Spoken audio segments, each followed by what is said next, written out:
What if American politics didn't run on just a two-party system? Imagine a world where the playing field was leveled and all Americans, from libertarians to socialists, from nationalists to neocons, all had a real shot at gaining federal power. What parties might we actually see gain prominence across the United States? What ideologies unbound by the conventions of the Republican and Democratic parties might arise?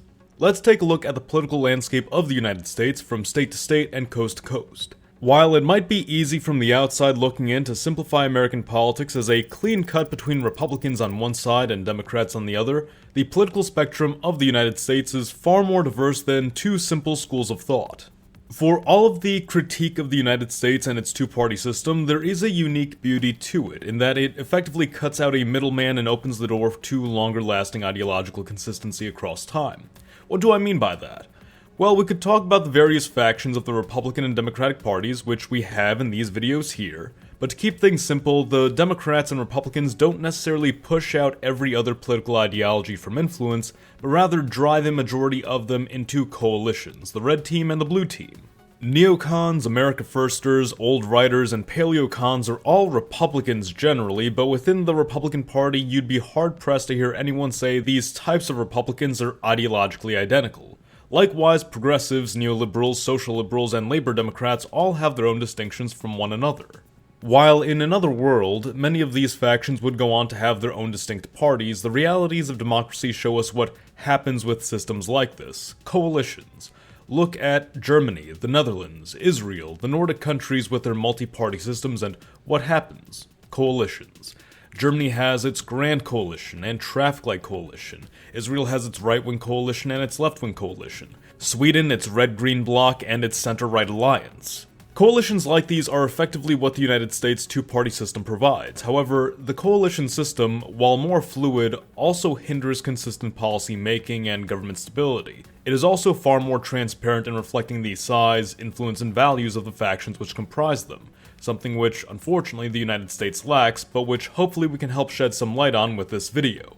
Hello audience, Mr. Z here with another video for you. We have videos like this on history and politics every week, so if you enjoy that kind of thing, do stick around and stay tuned. And if you'd like to help support the channel directly, you can also become a channel member or donate to us on Patreon.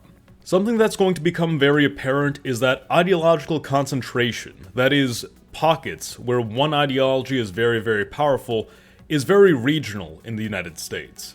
The United States is a very large country, both in population and landmass. And across this land, you're going to have different lifestyles, different environments, different circumstances, different economic situations, and all of that contributes to distinct political demands. History and culture also plays a massive role in the shaping of political ideology, the desired relationship between the people and the government. Now, that's not to say that ideology and party is necessarily exclusive to one part of the US or another, but that certain parts of the country will have a greater proclivity toward certain parties and ideologies. The first hypothetical party in our multi-party America is what we'll call the National Party. Effectively, this would be a successor to the bulk of the Republican Party, perhaps with some intermixing with the minor Constitution Party.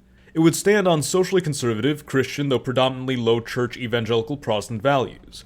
It's fiscally conservative and relatively laissez-faire in its use of government power, but not above using it under certain circumstances. Say the implementation of tariffs to tackle the deficit, or forcefully securing the border.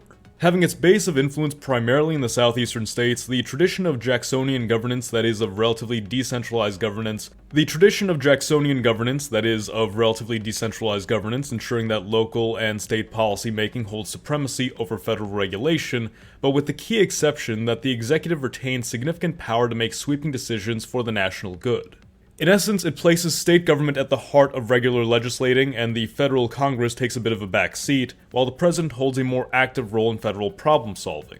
Absent other more isolationist factions of the Republican Party, the National Party would be perhaps the most militarily hawkish party of the American multi-party system. This region of the country, the Southerners in general, have a long martial tradition and a sense of patriotic honor which often translates into a proclivity for supporting American military action, whether it be in local fronts like the Mexican-American War, which was seen as benefiting the South, fighting against perceived attacks to the US from far-off enemies like in World War I and World War II, or projecting American influence to crack down on potential threats such as in Vietnam or the Middle East. The The South and its national party would likely be the chief advocate for high military spending, military intervention in times of global or local crisis, and the challenging of perceived foreign adversaries like China or Russia. Next we have the Progressive Party, a successor to the Democratic Party, but much like the National Party, not a complete translation of old party doctrine, even more so as the Progressives would be an amalgamation of Progressive Democrats and other currently existing like-minded minor parties, such as the Vermont Progressive Party and the Working Families Party. Primarily concentrated in the mid-Atlantic megalopolis and influential in major cities across the country, the Progressive Party would be a political movement aiming to target economic woes from a left-wing perspective. Ideologically, it would be best described as democratic socialist in the vein of someone like Bernie Sanders, oriented toward government provision of social services and programs ranging from universal healthcare to expanded and modernized transportation infrastructure to education reform, all of which to be funded through a progressive tax on the wealthy. Hand in hand with this would be a strong focus on workers' rights and the rights of unions. While still socially liberal, social issues would come secondary to economic ones as the party would strive to make life easier and more secure for the majority of Americans, not solely focusing on marginalized groups specifically. The Progressives would seek a more activist federal government led by a powerful executive capable of making swift reforms and greater domestic investment, especially as it goes hand in hand with prioritizing urban-centric policies and improving quality of life in these parts of the country, where the party would argue the majority of the populace really lives. While this party would be supportive of international cooperation, its more inward focus on domestic needs would drive it away from military interventionism, something already contributed to by its skeptical view of high military expenditure. What's quite fascinating is that despite this, the party would be rather anti-globalist, taking up something of a left-wing America First mentality. Its opposition to big business naturally translates to a perception of big business and international corporations as exploiting not just the United States, but the average American worker. This also brings us right back to that skepticism of military interventionism, seeing the military-industrial complex and all these companies which prop it up as inherently anti-American, exploitative, and somewhat imperialist.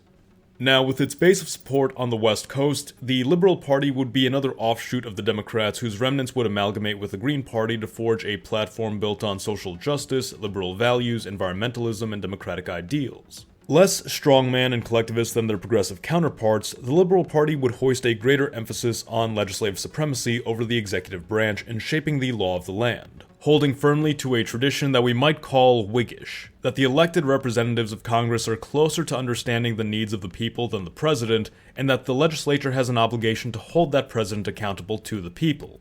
The Liberals would advocate bringing the system even closer to the people through further democratization, be it through electoral reform, direct democracy, or campaign finance reform.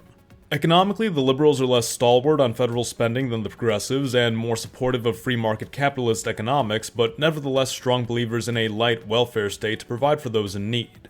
The Liberal Party would make it its business to look out for the most marginalized of society, taking up LGBT, minority, and disabled issues to act as a voice for those it sees as being most sidelined. In foreign policy, the Liberals are idealists and believe democracy shouldn't just be an American value but a global value. While hesitant to resort to military interventionism, Liberals aren't above supporting international alliances or democratic regime change.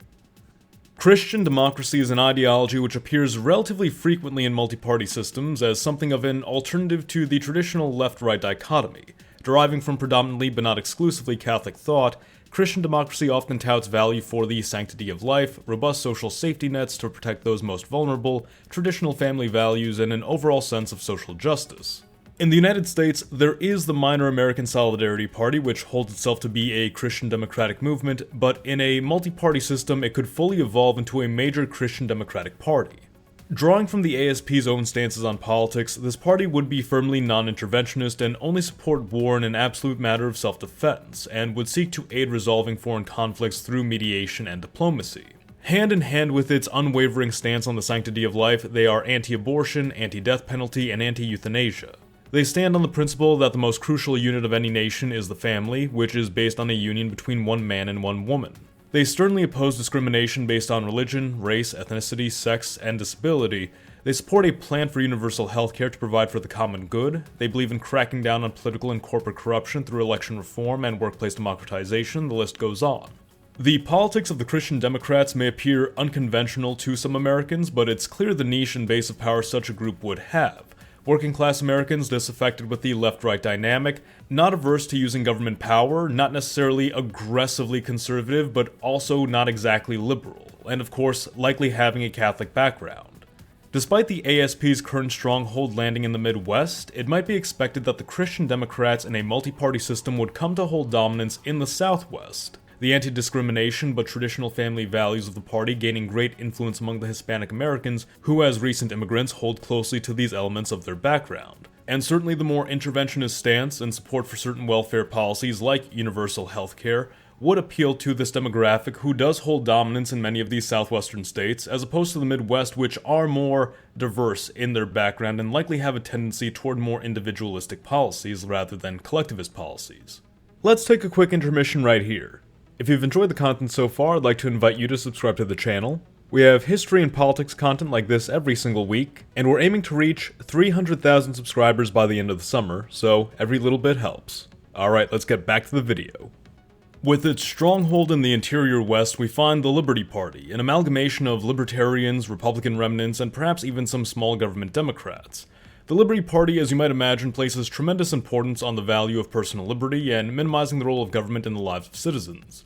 The movement would have a socially conservative tinge to it, but above all else is a stance of live and let live and leave me alone. A mindset that thrives well in the sparsely populated, untamed, and rugged lands of the interior West. Economically pro-enterprise and deregulation, firmly anti-spending with a strong proclivity toward decentralization and local authority, the Liberty Party is the faction you can turn to for self-sovereignty, free markets, free trade, and free movement. It's important to take into consideration that this Liberty Party, with a party like the Liberal Party and a party like the National Party in play, would significantly erode a lot of its moderate base, leaving only hardcore stalwarts for personal liberty remaining. More than anything, this would be people who would oppose the Liberal Party's support for welfare systems and high taxation, as well as the more authoritarian executive advocated for by the National Party. Members of the Liberty Party would rather turn to their governors or even their mayors, rather than the far-removed president of the country. If even that. Many party members wanting to just be left alone to their own devices without the government meddling too much in their personal affairs. In many ways, this is something of a Wild West party. The party takes a firm stance not just on non-interventionism on the domestic front, but also in foreign interventionism. Opposing foreign alliances, foreign wars, foreign cooperation, as much as they do support the liberalization of gun laws, drug laws, and federal regulation in general. Next up is the American Labor Party. Emerging from a fusion of pro-labor Republicans and Democrats in the Midwest and Appalachia, this movement aims not only to ensure protections for working-class Americans, but to actively work toward building their ranks by advocating greater self-sufficiency for the United States, protectionist economics, and the extraction of natural resources to both fuel industry and achieve energy independence. The American Labor Party finds common ground with the Christian Democratic Party on various issues, but differs in its more explicitly socially conservative but economically left-wing political outlook, geared toward revitalizing America's production centers as opposed to the more common welfare agenda of the Christian Democrats. That said, the Labor Party is perhaps among the most isolationist of the American parties, this mindset shaped by both the interior perspective of its core population as well as its interest in developing American autarky rather than interdependence with foreign partners. Hand in hand with this is a firm opposition to foreign military interventionism, corrupt business practices, and policies seen as favoring the economic elite over the working class. Another party we'd find this time emerging from the upper Great Plains from Republican remnants is the Agrarian Populist Party. The Agrarian Populists are a socially conservative movement, albeit not as aggressively moralistic as the National Party might be, seeking out pragmatic solutions to protect and further America's agricultural sector and the farming communities which depend upon it, and which are so common in this region of the country. The Agrarian Populists are far more isolationist than their National Party counterparts, strong advocates for federal and business reform as a means of cracking down on the abuses of power by big government and large corporations. Naturally, this belief in responsible government translates to a support for fiscal conservatism, but rather than be strictly laissez-faire, the populists do support regulations on business to ensure public safety and deter anti-competitive practices which may harm smaller businesses or see large swaths of land bought up and monopolized by the wealthy. And of course, they're more than happy to back federal subsidies for agriculture, which are becoming increasingly necessary to keep these farms afloat and feeding the country. The Agrarian Populists are in effect a revival of the old populist party of the late 1800s, albeit tailored to more modern needs. In addition to these 7 major parties, we could expect some smaller parties representing large interest groups, such as the Mormons of Utah, the African Americans of the Black Belt, or the various Amerindian populations across the country. Why they might not have a larger role in major elections is that it could be assumed a large segment of their population would vote for any of the other parties, leaving the Mormons and Amerindian parties with perhaps 1% of the federal vote, and the African American party with around 5% of the federal vote. That being said, such parties could be expected to be more influential locally. Each party would essentially have its own sphere of influence on the country where the lifestyles, culture, and circumstances of those states would make them more receptive to the politics of any of these given parties, and reliable strongholds during major elections. Though that being said, that doesn't mean these states can't be flipped, as some of these parties would have major coverage over some of the same states. Texas, for instance, being the large, central, and diverse state it is, would be highly competitive for all parties, though likely to swing either Christian Democrat or national. And even a more reliable state like Kentucky might be swung by the Labor, Liberty, National, or Populist parties based on any number of circumstances. Of course, even in a multi-party system, we're still likely to see 2 or 3 major coalitions arise from this, but unlike in the two-party system, there's much more fluidity to what these coalitions could be. We could see a Freedom Coalition emerge composed of the Liberty and Liberal parties, a unified left coalition between the Liberal and Progressive parties, an isolationist coalition between Labor and Populist, a MAGA coalition between National, Labor, and Populist, a Workers' coalition between Progressive, Labor, and Populist, a God and Country coalition between Christian Democrat and National. I wouldn't say the possibilities are endless, but there's a lot of interesting potential alliances that could swerve American politics any number of directions, and perhaps adapt more quickly to certain circumstances, though of course a more dynamic and shifting political landscape like this would, as I said earlier, make consistent politicking all the more difficult and would leave the United States rapidly doing and undoing policy each election cycle even more than it already does. But those are just my thoughts. Let me know what you think in the comments below, like the video if you enjoyed it, subscribe for more, and if you'd like to learn more about American ideology, I'd recommend watching this video here. Mr. Z, out.